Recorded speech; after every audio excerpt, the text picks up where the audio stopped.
Unit 4 chemical bonding नाम है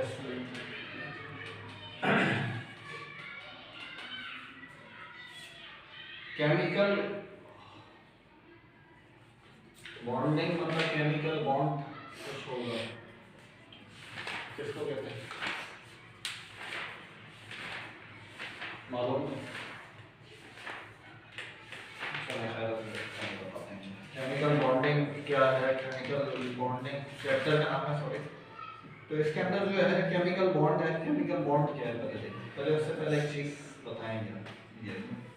ये H क्या है? कोई एलिमेंट है और कुछ उसके एटम्स हैं, और हाइड्रो ऑक्सीजन है, फिर वो भी क्या है? एक एटम है, उसके भी कुछ एलिमेंट्स एटम्स हैं। तो ये क्या बन गया? कंपाउंड है, ठीक है, कंपाउंड। या अगर हम देखें कार्बन डाइऑक्साइड कंपाउंड है, दो या दो से मुख्तलिफ से मिलकर बना हुआ। आप एसिड देखें कोई CH3COOH कंपाउंड है, इसके अंदर भी एलिमेंट्स और एटम्स उसके एलिमेंट्स हैं, पर उनके कुछ एटम्स हैं आपस में क्या हुआ हमें? कंबाइन हुआ हमें। तो ये आपको नजर आ रहा है। फिर इसके अलावा कोई एसिड देखते हैं H2SO4, कोई बेस देखते हैं NaOH। अब सवाल ये है कि ये अलग एलिमेंट है, ये अलग एलिमेंट है, ये भी अलग एलिमेंट है, अगर ये आपस में क्या हुआ है? कंबाइन हुए। अब कंबाइन हुए हैं, उनको वजह क्या है? किस वजह से कंबाइन हुए जी?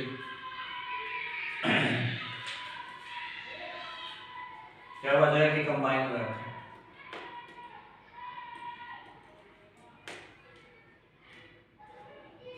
नहीं मालूम। एटम का स्ट्रक्चर बताएं क्या होता है? एटम में कोई दरमियान में एक सेंटर में एक जगह होती है, उसको क्या कहते हैं? न्यूक्लियस कहते हैं, ठीक है। न्यूक्लियस के अंदर क्या कितनी तरह के पार्टिकल्स होते हैं? दो तरह के पार्टिकल्स होते हैं, दो तरह के पार्टिकल्स, दो पार्टिकल्स नहीं, न्यूट्रॉन और प्रोटॉन।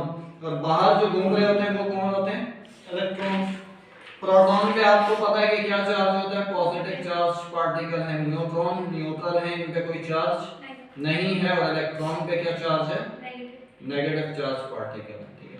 और इलेक्ट्रॉन्स बाहर घूम रहे होते हैं, वो जो शेल है जिसको हम ऑर्बिट कहते हैं या ऑर्बिटल्स भी कहते हैं, तो वहां क्या कर रहे होते हैं? घूम रहे होते हैं। अब ये इसके एटम का स्ट्रक्चर है। अब हम अगर देखें केमिकल बॉन्डिंग का, केमिकल बॉन्डिंग क्या है? केमिकल बॉन्डिंग है क्या? किस चीज से है कि आपके पास आप देख रहे हैं कि एटम्स, दो तीन एटम्स आपस में कंबाइन हुए हैं, 4 5 हैं, 10 20 हैं, इस तरीके से। और अब जो केमिकल फार्मूला नजर आ रहा है, तो केमिकल बॉन्डिंग क्या? बेसिकली एक फोर्स है जो होल्ड करके रखती है किसको? मुख्तलिफ एलिमेंट्स को।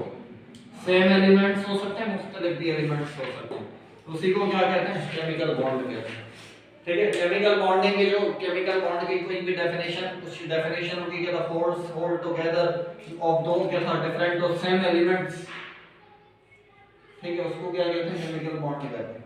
क्या कोई कुव्वत है जो क्या करके रखा हुआ? एलिमेंट्स को होल्ड करके रखा हुआ, हेल्ड टुगेदर, आपस में जो है उनको कंबाइन करके रखा हुआ, तो उस फोर्स को क्या कहते हैं? केमिकल बॉन्ड कहते हैं। अब ये तो सारे खैर डेफिनेशन देख लीजिएगा, बस ये कि ये याद रखिएगा कि कुव्वत है, फोर्स है, जो आप इनको क्या करके रखती है? कंबाइन करके रखती है कि आपस में क्या रहे? मिले रहे। अब ये है कि देखें, ये इस तरीके से तो खैर नहीं पता चलेगा कि अब आप बोलेंगे भाई क्या फोर्स है इसके दरमियान में, कैसे होल्ड करके रखेंगे, ये तो ऐसे ही पता नहीं, अपनी तरफ से फेंक रहे हैं, ठीक है। ऐसा अब बताते हैं। ये टाइप्स ऑफ केमिकल बॉन्ड्स देखते हैं। टाइप्स ऑफ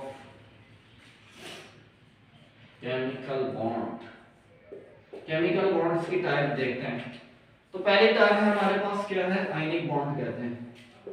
आयनिक बॉन्ड को आयनिक बॉन्ड है, इसको दूसरा नाम क्या है? इसको इलेक्ट्रोस्टैटिक बॉन्ड भी कहते हैं।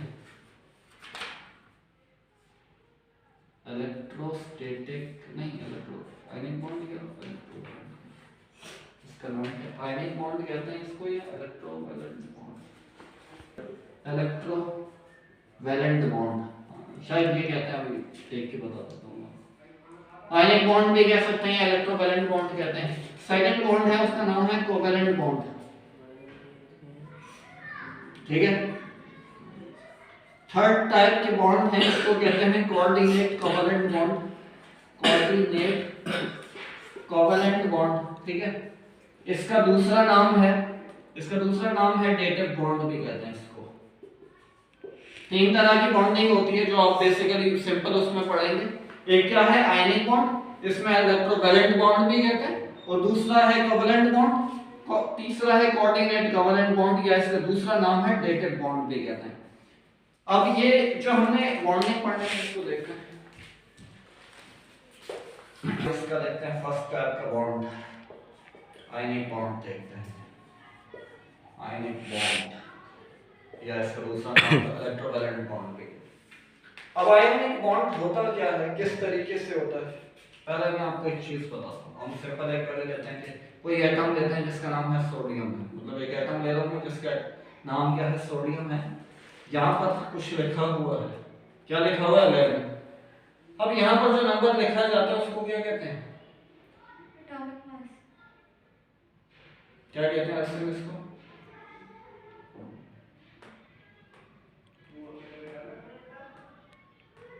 इस नंबर को क्या कहते हैं, मास नंबर। अरे नहीं भाई, क्या कहते हैं इसको, एटॉमिक नंबर, एटॉमिक नंबर कहते हैं। एटॉमिक नंबर को डिनोट किससे किया जाता है, डिनोटेड बाय, किससे डिनोट किया जाता है, Z से, ठीक है। तो इसका मतलब ये एटॉमिक नंबर क्या है इसका 11 है। अब एटॉमिक नंबर की डेफिनेशन क्या है, नंबर ऑफ इलेक्ट्रॉन्स और प्रोटॉन्स, प्रोटॉन्स की तादाद या इलेक्ट्रॉन्स की तादाद ही क्या होती है, एटॉमिक नंबर है। अब हम सोडियम को देखते हैं, तो सोडियम का एटॉमिक नंबर क्या है 11, सोडियम का एटॉमिक नंबर है 11। तो इसका मतलब ये है कि इसके पास इलेक्ट्रॉन्स कितने होंगे 11, और प्रोटॉन्स भी कितने होंगे 11 होंगे, ठीक है भाई। 11 एटॉमिक नंबर है, तो एटॉमिक नंबर होने का मतलब है इसके पास इलेक्ट्रॉन की तादाद भी वही है और प्रोटॉन की तादाद भी वही है। ये हमने बनाया न्यूक्लियस, इसके प्रोटॉन्स की तादाद कितनी है 11। न्यूट्रॉन को भी छोड़ें, न्यूट्रॉन इधर, न्यूट्रॉन को अभी हम नहीं देखते क्योंकि न्यूट्रॉन से कोई वास्ता ही नहीं पड़ेगा, यहाँ पर होंगे कुछ 11 या 12 होंगे या 10 होंगे, सर हमने उससे नहीं देखना, जो भी है सर एक्स है। प्रोटॉन्स कितने हैं 11, इलेक्ट्रॉन कितने हैं 11। अच्छा अब इलेक्ट्रॉन 11 हैं, तो ये 11 किस इलेक्ट्रॉन कहाँ थे, बाहर 2 इलेक्ट्रॉन कहाँ जाएंगे, पहले से इलेक्ट्रॉन तो दिख रहे हैं, क्या नहीं रखेगा बता रहा हूं।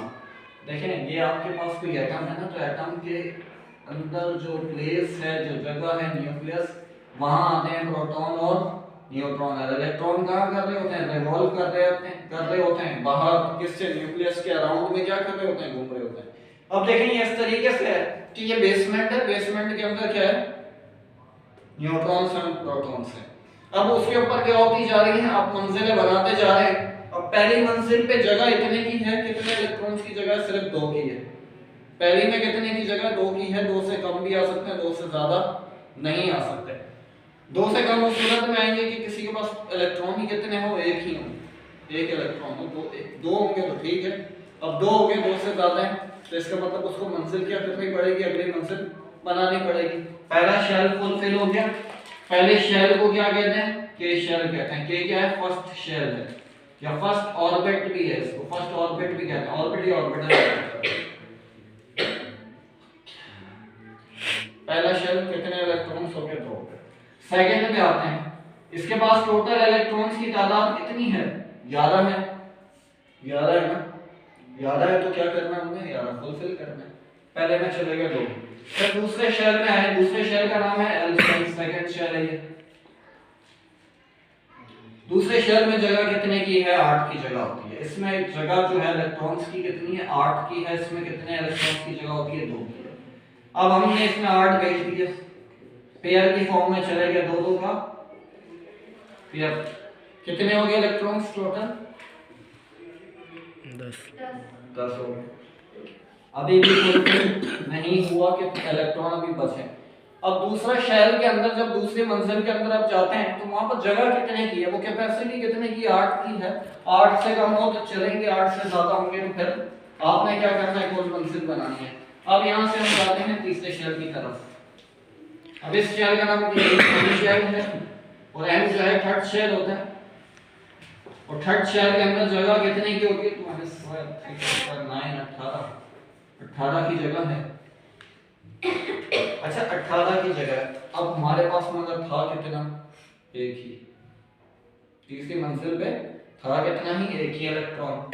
अब यहाँ एलिमेंट्स को हम जब पढ़ते हैं तो यहाँ पर एक लफ्ज आता है स्टेबिलिटी। स्टेबिलिटी का मतलब वैसे क्या है स्टेबिलिटी का स्टेबल होना। आप बोलते हैं कि जब मैं स्टेबल हो जाऊंगा तो मेरी शादी हो जाएगी या इसकी शादी कर देंगे, तो ये स्टेबिलिटी। अब यहाँ पर स्टेबिलिटी का या अगर आप बोलेंगे भाई मेरे पास पैसे आ जाए स्टेबल हो जाऊं इस तरीके से तो ये है और इस तरीके से ऐसे ही पढ़ रहा हूँ बन जाऊँ ये स्टेबिलिटी।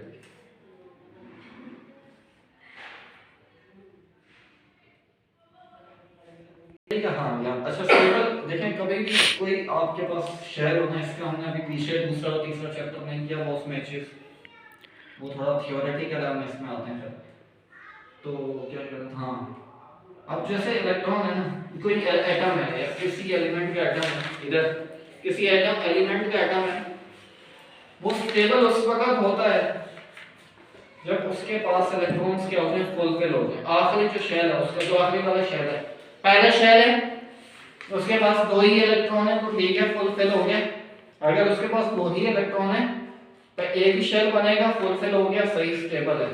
दूसरा शेल अगर जाता है दो से ज्यादा इलेक्ट्रॉन है तो 8 तक पहुंचे 10 हम मतलब टोटल पहले में 2 चले गए दूसरे में कितने की जगह 8 की दूसरे में कितने की जगह 8 की 10 हो गए तो वो स्टेबल हो गया। अब तीसरा शेल बनता है इलेक्ट्रॉन 10 से ज्यादा हो जाते हैं इलेक्ट्रॉन 10 से ज्यादा होते हैं पहले में कितने जाएंगे 2 दूसरे में कितने जाएंगे 8 तीसरे में कितने की जगह 18 अगर उसके पास है ही एक तो उसने वो मंजिल बनाई इतना पैसा लगाकर इतना मजदूरी लगाकर वक्त लगाकर अपना पैसा जान माल लगाई और मंजिल बनाई और वहां पर आया कितना एक ही मतलब उसके पास एक चीज है उसके पास एक ये मतलब चॉइस है कि वो क्या करे उस एक को क्या कर दे वहां से भगा दे। अब वो भगाएगा तो इसका मतलब वो मंजिल खत्म हो जाएगी उसको रिकवरी हो जाएगी पैसे की और जो भी उसका नुकसान हुआ उसको वापस हो जाएगा। इस सेंस में मतलब आप सोचें अब यहाँ पर देखें एक चीज ये होती है कि हम पढ़ते हैं एक शेल और एक होता है सब शेल।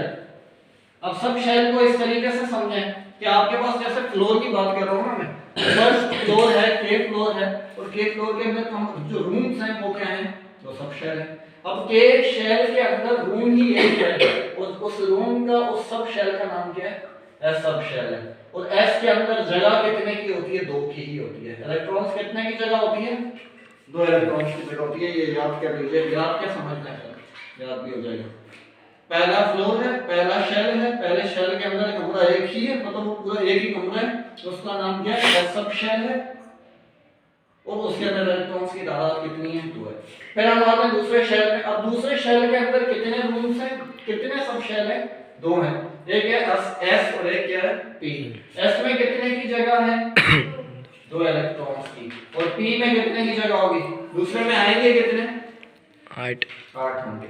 एस में कितने की जगह है 2 की एस 2 कमरे हैं मतलब 2 रूम्स हैं तो 2 एस में चले गए बाकी कितने बचे 8 6 में देखो पहला अच्छा दूसरे वाले में भी 2 गए देखो दूसरे वाला पहला शेल हो गया पहले शेल पहला फ्लोर पहले फ्लोर के अंदर एक ही रूम है और उसका नाम है एस जब भी आएगा तो उसमें 2 होंगे। अब वो एस रूम पहले पे बना हुआ है तो 2 दूसरे पे बना हुआ तीसरे एस जितने रूम के जितने फ्लोर बढ़ते जाएंगे हर फ्लोर के अंदर पहला कमरा क्या होगा एस मतलब जो इलेक्ट्रॉन जो बंदे आ रहे हैं उसमें आप उनको पहले कहां भेजना है एस में फिर आपने क्या किया 2 भेजे एस में फिर कितने 6 बचे तो 6 कहां भेजने हमने पी में ये फुलफिल हो गया। दूसरे फ्लोर पे कमरे कितने 2 ही 2 रूम में 2 सब शेल हैं इसके हिसाब से देखें पहले हमने एस में भेजे 2 इलेक्ट्रॉन 6 भेजे कहां पी में।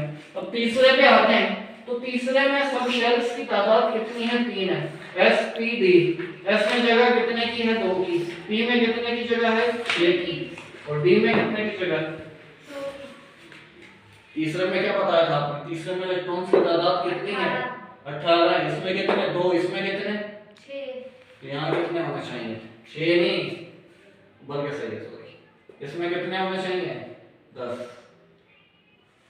बी कमरे के अंदर कितना होता है। और अगर मैं एक जनरल बता रहा हूँ तो इसके हिसाब से नहीं जी, ये मतलब कैसे हम पता कैसे चलेगा कि एस में इतने लिखने हैं, पी में लेकिन आपको नहीं पता चलेगा, यह तो बताया हुआ है साइंटिस्ट ने।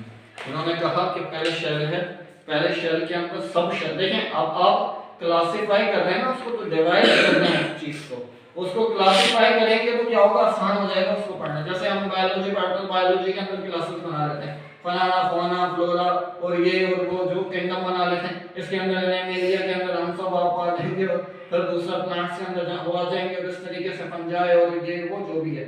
अब अगर केमिस्ट्री के अंदर पढ़, अब देखें एक चीज है सब शेल है, उसके अंदर फिर सब शेल है, रूम्स हैं, समझ लें इस सब तरीके शेल से। मतलब सब सब का मतलब पता है आपको क्या होता है, सब। अब जैसे सेट पढ़ते हैं,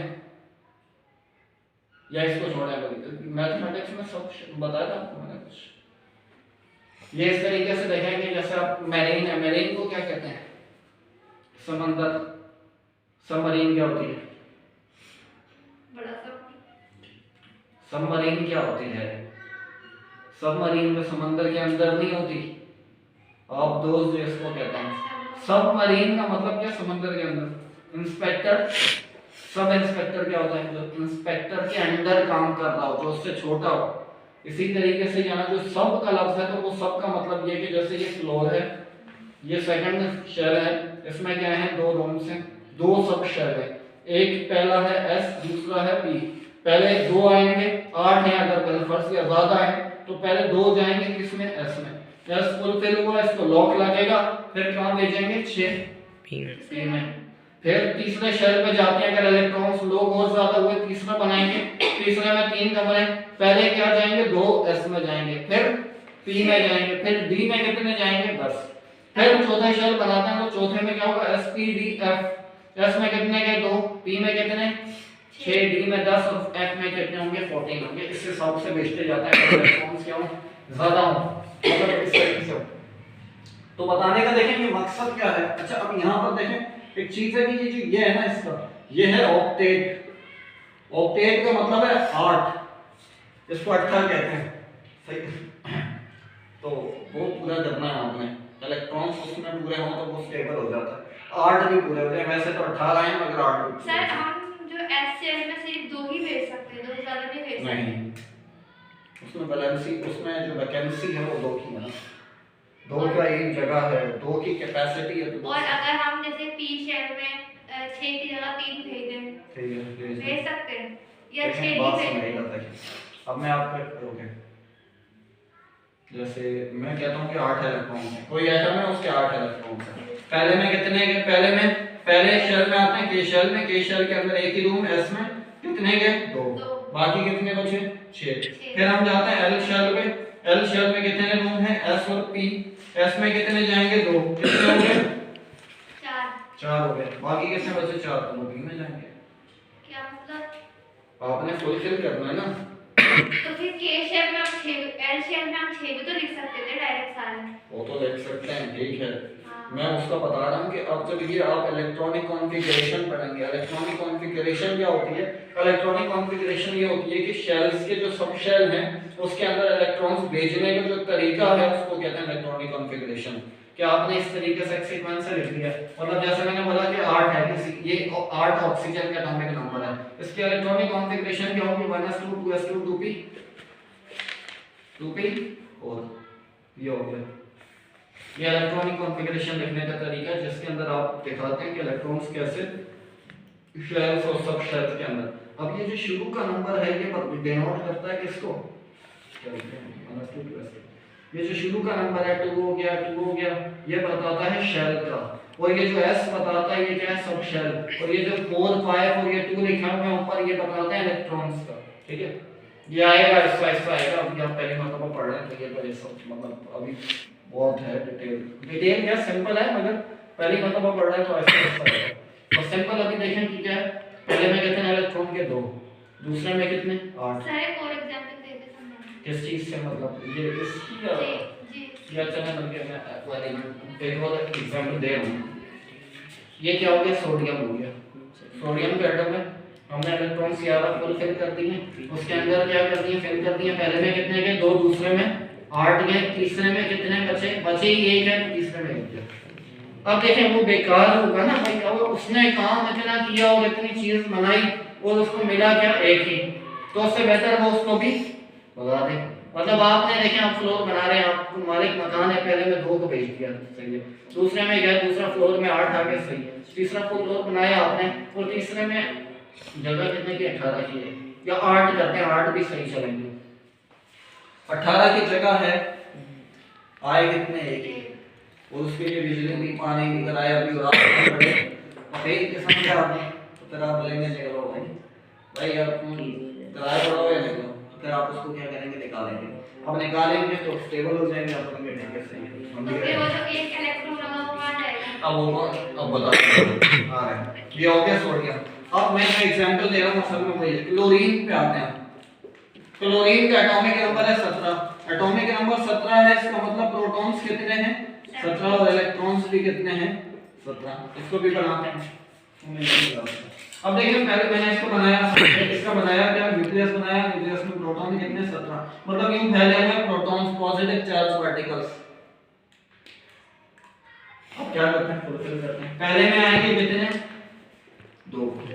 पहले में रूट एक ही है, ब्लॉक शेल जो है, के शेल है, और के शेल के अंदर एक ही सब शेल है, एस में 2 शेल है।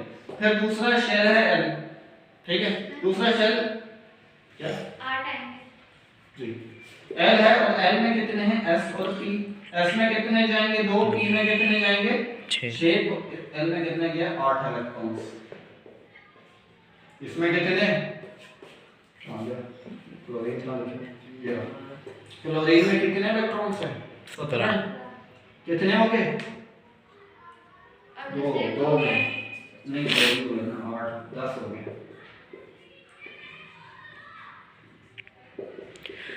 कितने हो गए, 10 हो गए, बाकी कितने बचे, 7 बचे। अब एम शेल आता है, एम शेल के अंदर जगह कितने की है, 18 की। हम बनाते हैं, ये रूम बनाते हैं, एस पी डी। पहले किसमें जाएंगे, एस में 2, पी में कितने जाएंगे, 6।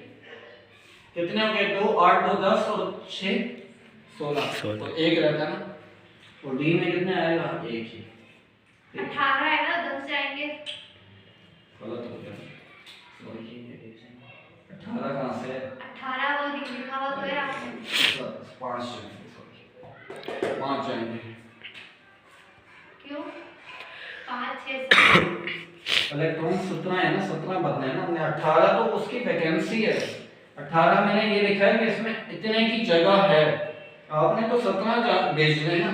पहले में 2 भेज दिए, दूसरे में 8 भेजे, कितने हो गए, 10। बाकी कितने बचे, 7।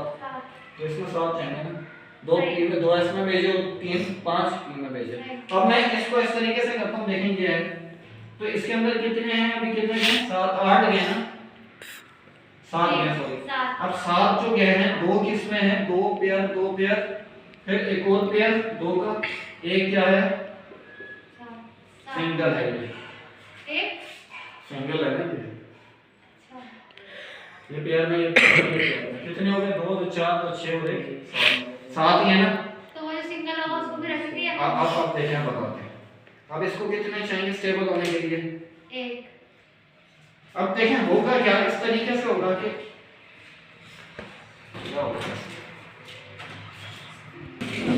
अब देखें ये इसके अंदर होता क्या है कि सोडियम है। पहले अब मैं एक चीज आपको बताता हूं, यहाँ पर ये जो सोडियम है ना, ये क्या है, ये एक एटम है, सिंपल सिंपल लिखा हुआ, तो ये क्या है, एक एटम है।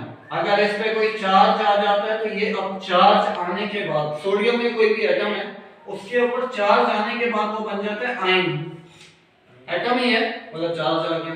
अगर मैं देखिए क्लोरीन है, सिंपल है, तो वो एटम ही है, मगर क्लोरीन पे चार्ज आ जाएगा, माइनस चार्ज आता है, तो ये क्या बन गया, आयन। अच्छा, अगर पॉजिटिव चार्ज आता है तो इसको कहते हैं कैट आयन, और अगर नेगेटिव चार्ज आता है तो क्या कहते हैं उसको, एनायन। ठीक है। अच्छा, ये पॉजिटिव चार्ज क्यों आता है, नेगेटिव चार्ज आने का मतलब क्या। अब मैंने आपको यहाँ पे क्या बताया कि इसको चाहिए कितने, 7 और चाहिए, इसको स्टेबल होने के लिए 7 और चाहिए। अच्छा, 7 और चाहिए, तो 7 क्या करने पड़ेंगे, छीनने पड़ेंगे। तो किससे छीनेंगे, वो तो देखते हैं ना, छीनेगा अब 7 इलेक्ट्रॉन छीनना मुश्किल हो जाएगा। मुश्किल है। अब इस पे आते हैं, इसको देखें तो इसको कितने चाहिए? एक चाहिए। अच्छा एक नहीं, मतलब जैसे यहाँ पर तो 18 की जगह है, मगर जो इसको अपना ऑक्टेट पूरा करने के लिए 18 पूरा करने के लिए कितने की जरूरत है?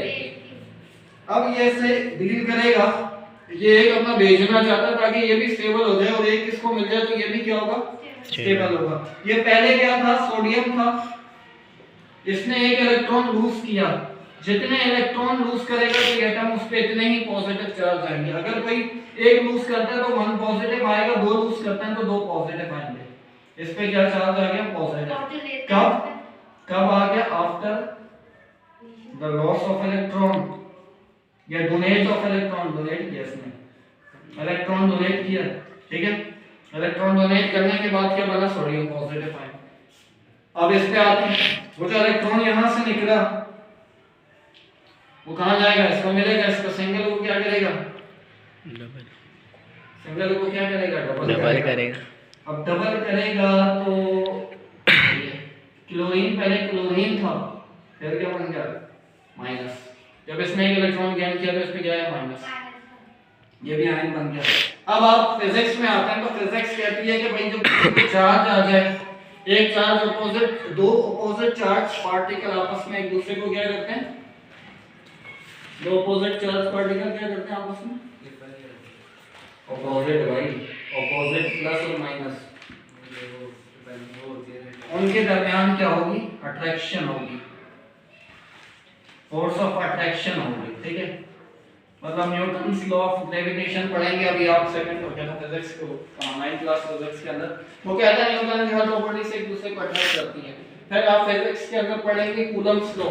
कूलम्स के अकॉर्डिंग जो स्मॉल पार्टिकल के ऊपर, नैनो पार्टिकल के ऊपर वो कहता है कि अगर पार्टिकल्स के ऊपर जो चार्ज है अगर पार्टिकल्स के ऊपर अगर क्या है? चार्ज है, और वो चार्ज सेम है, पॉजिटिव है और नेगेटिव है, तो वो एक दूसरे को क्या करते हैं? रिपेल करते हैं, एक दूसरे को दूर करेंगे। और अगर पॉजिटिव नेगेटिव है तो एक दूसरे को क्या करेंगे? अट्रैक्ट करेंगे। इसमें पॉजिटिव है, इसमें नेगेटिव है, ये एक दूसरे को क्या करेंगे? अट्रैक्ट करेंगे। और इनके दरमियान जो फोर्स होगी वो क्या कहलाती है? उस फोर्स को कहते हैं electrostatic force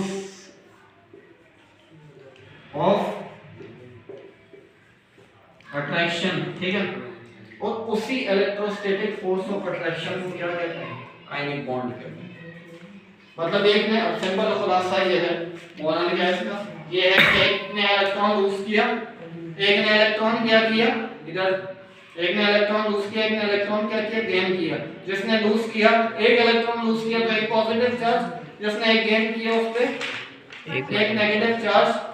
positive charge negative charge एक दूसरे को क्या करेंगे? अट्रैक्ट करेंगे, एक बॉन्ड बनेगा, उस बॉन्ड को क्या कहते हैं? आयनिक बॉन्ड कहते हैं। कोई सवाल? सर प्लस प्लस को क्यों नहीं अट्रैक्ट करता?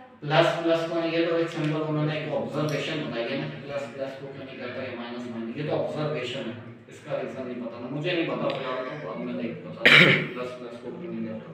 प्लस माइनस कर सकता है जी, माइनस को रिपेल करेगा।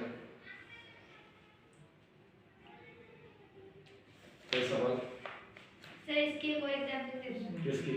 ये आयनिक बॉन्ड भी, ये जो ये बनाया आपने शेल्स। अच्छा शेल का समझ बताओ,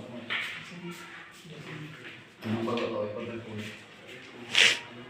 जैसे कार्बन को देखें, कार्बन का एटॉमिक नंबर है 6, तो 6 है तो पहले में इलेक्ट्रॉन कितने जाएंगे? 2। दूसरे में कितने जाएंगे? 4। 2 का पेयर है। इसको कितने की जरूरत है? कितनी जरूरत? एक की भी नहीं।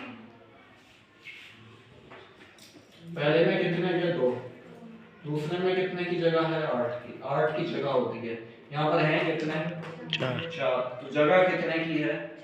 4 की। या तो 2 पॉसिबिलिटीज है, 4 को लूज करे, यहाँ पर आए, ये लूज होंगे, तो अब इसकी वैलेंसी पूरी है, ये स्टेबल है।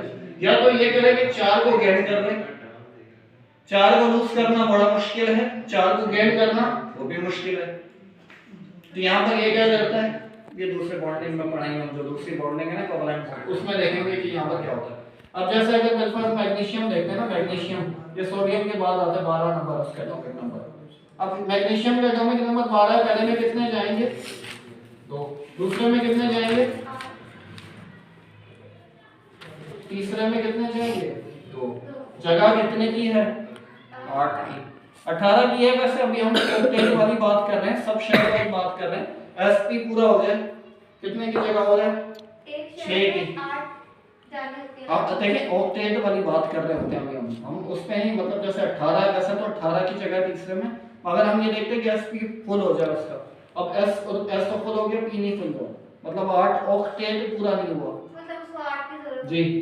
तो इसका मतलब कि ये इलेक्ट्रॉन 2 लूज करेगा, और 2 इलेक्ट्रॉन लूज करेगा तो मैग्नीशियम पे क्या आ जाएगा +2।